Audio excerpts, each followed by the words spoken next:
ഒരൊറ്റ ഫാക്ടർ ഉപയോഗിച്ചുകൊണ്ട് സിദ്ധരാമയ്യയുടെയും DK ശിവകുമാറിന്റെയും കൈകളിൽ ഭദ്രമായ കർണാടക അഥവാ ഒരിക്കൽ BJP-യിൽ നിന്നും നഷ്ടപ്പെട്ട കർണാടക തിരിച്ചു പിടിക്കാൻ വിജയ ഫോർമുലയുമായി സാക്ഷാൽ അമിത് ഷാ തന്നെ രംഗത്തെത്തിയിരിക്കുകയാണ്. കർണാടക പിടിക്കുക എന്നൊരൊറ്റ ഉദ്ദേശം, അതിനൊറ്റ ഫാക്ടർ. ദക്ഷിണ ഇന്ത്യയിൽ BJP-ക്ക് ആത്മവിശ്വാസമുള്ള ഒരു സംസ്ഥാനം കൂടിയാണ് കർണാടക.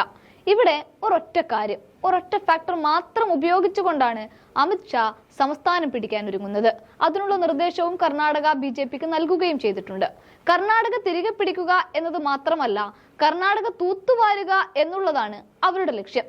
BJP സംസ്ഥാന കോർ കമ്മിറ്റി അംഗങ്ങളുമായും പാർട്ടിയുടെ മൈസൂരു ക്ലസ്റ്റർ നേതാക്കളുമായും അമിത് ഷാ കൂടിക്കാഴ്ചയും നടത്തിയിട്ടുണ്ട്.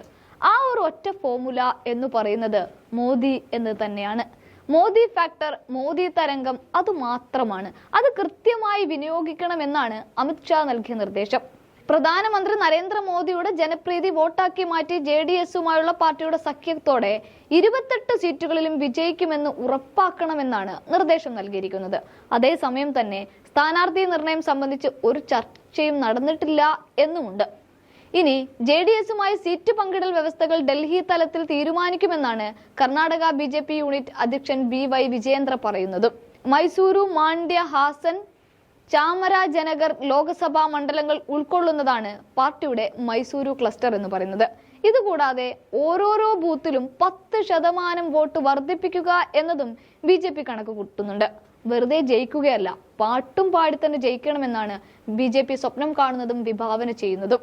2019 തിരഞ്ഞെടുപ്പിൽ കർണാടകയിൽ നിന്നുള്ള മൊത്തം 28 ലോക്സഭാ സീറ്റുകളിൽ 26-ലും BJP തന്നെയായിരുന്നു വിജയിച്ചത്. മാണ്ഡ്യയിൽ നിന്ന് പാർട്ടി പിന്തുണച്ച സ്വതന്ത്രയായ സുമലത അംബരീഷ് ഉൾപ്പെടെയാണിത്. കോൺഗ്രസിനും JDS-നും ഓരോ സീറ്റ് മാത്രമാണ് ലഭിച്ചത്.